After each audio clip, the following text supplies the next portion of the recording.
પહેલા મુદ્દાની વાત કરીએ તો ચાણસ્મા તાલુકાના એક ગામમાં ખેત મજૂરી કરતા આદિવાસી પરિવારની 10 વર્ષની સગીરા પર દુષ્કર્મ થયું। સગીરા તેની માતાના ધર્મના ભાઈ દ્વારા વારંવાર બળાત્કારનો ભોગ બની પેટમાં દુખાવો ઉપડતા તે 4 માસની ગર્ભવતી હોવાનું સામે આવ્યું। આ ઘટના સમાજને ગંભીર રીતે ઝંઝોડી નાખે તેવી છે। માસૂમ બાળકીઓ સામે થતા અપરાધો માત્ર કાયદાનો મુદ્દો નથી, પરંતુ સમાજની સંવેદના, સુરક્ષા અને જવાબદારી પર પણ મોટો સવાલ ઉભો કરે છે। ખાસ કરીને જ્યારે પરિવાર અથવા ઓળખીતા લોકો જ વિશ્વાસનો ભંગ કરે ત્યારે બાળકો માટે સુરક્ષિત વાતાવરણ ક્યાં છે તે પ્રશ્ન વધુ ગુંજતો બની જાય છે। આ ઘટના માત્ર એક પરિવારની પીડા નથી, પરંતુ સમગ્ર સમાજ માટે ચેતવણી સમાન છે કે બાળકીઓની સુરક્ષા માટે દરેક સ્તરે સતર્કતા, સંવેદનશીલતા અને જવાબદારી વધારવી હવે સમયની માંગ બની ગઈ છે। અને ચાણસ્મા ખાતે એક આદિવાસી પરિવાર દ્વારા જે મજૂરી કરવામાં આવતી હતી ને તે જ હવે મજૂર જે પરિવાર છે તેમની દીકરી સાથે દુષ્કર્મ થયું છે। છેલ્લા 5 મહિનામાં 5 વખત દુષ્કર્મની આ ઘટના બની છે અને બાળકી 4 મહિના ગર્ભવતી હોવાનું ઘટસ્ફોટ થયો છે। તે લઈને અનેક પ્રશ્નો ઊભા થઈ રહ્યા છે કે કેમ હવે ઓળખીતા લોકો દ્વારા હવે આવી રીતના એક દુષ્કર્મની ઘટનાઓ બની રહી છે અને તેને લઈને સુરક્ષા વ્યવસ્થા લઈને પણ અનેક પ્રશ્નો અહીંયા ઊભા થઈ રહ્યા છે। જ્યારે ઓળખીતાઓ દ્વારા વિશ્વાસ તૂટતા ચિંતા હવે વધી ગઈ છે। વારંવાર આવી ઘટનાઓ ખૂબ સામે આવી રહી છે।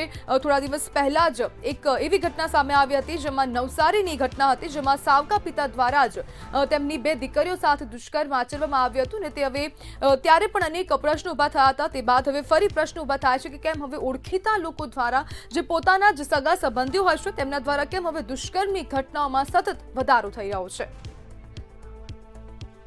અને આજ મુદ્દે આપણી સાથે ચર્ચા કરવા માટે પત્રકાર તેજસ રાવળ જોડાઈ ગયા છે। તેજસભાઈ, હવે તો સંબંધો પણ શરમાવી રહ્યા છે, શું કહેશો? અવાજ મારો ક્લિયર આવે છે?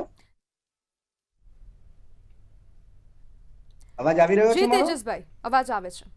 હા, વાત છે આ સુરક્ષાની સાથે સામાજિક સંબંધોની વાત છે। આમાં મુદ્દો એ છે કે જ્યારે તમે એક વિશ્વાસ ત્યારે ધર્મનો ભાઈ બનાવો છો ત્યારે તમે સુરક્ષા માટે તમે ચોઈસ કરો છો, ત્યારે આ ધર્મના ભાઈએ જ એની ભાણી જેને કહેવાય એ 10 વર્ષની જે માત્ર એના વિશ્વાસમાં લઈ એની સાથે 5 થી વધુ વાર દુષ્કર્મ કર્યું હોય એવી ઘટના હાલમાં સામે આવી છે। હવે 10 વર્ષની માસૂમ દીકરી સાથે આટલી વાર આવી ભિન્નતાપૂર્વક કૃત્ય થાય એની કલ્પના શબ્દોમાં પણ વર્ણન થઈ શકે એવી નથી। એટલે આ એક કિસ્સો જે બહાર આવી રહ્યો છે ખરેખર સમાજ માટે અને લોકો માટે અને સુરક્ષા માટે ખૂબ ગંભીર પ્રશ્ન છે। તેજસભાઈ, આપને શું લાગે છે કે સમાજમાં આવા કિસ્સાઓમાં વધારો કેમ થઈ રહ્યો છે? અત્યારે લોકોમાં સુરક્ષાનો તો પ્રશ્ન છે જ, પણ બીજો પ્રશ્ન જઈ રહ્યો છે વિશ્વાસનો, કે લોકો અત્યારે શું હોય છે કે વિશ્વાસ વધુ મૂકી દેતા હોય છે અને સંબંધોના ખૂન થઈ રહ્યા છે। આપણે પતિ પત્નીના મર્ડરની વાત જોઈએ તો મોટા ભાગે પત્નીનો કે પતિનો જ એના મર્ડરમાં હાથ હોય છે। જ્યારે કોઈ જગ્યાએ જોઈએ તો બેન કે દીકરીના માતાના આવા કિસ્સાઓ સતત બની રહ્યા છે। એટલે વિશ્વાસની ક્યાંક ને ક્યાંક થઈ રહેલી હત્યા, જેને લઈને હત્યાઓ વધી રહી છે, કાં તો એના હત્યા પછી આ દુષ્કર્મોની ઘટનાઓ વધી રહી છે। મુખ્ય બાબત છે કે વિશ્વાસ ઘટી રહ્યો છે। લોકો અત્યારે વિશ્વાસ તોડતા જરા પણ અચકાતા નથી એક આ વાસનામાં અને આવી કુનીતિયામાં। તેજસભાઈ, સમાજ તરીકે સમાજમાં શું ખોટું થઈ રહ્યું છે?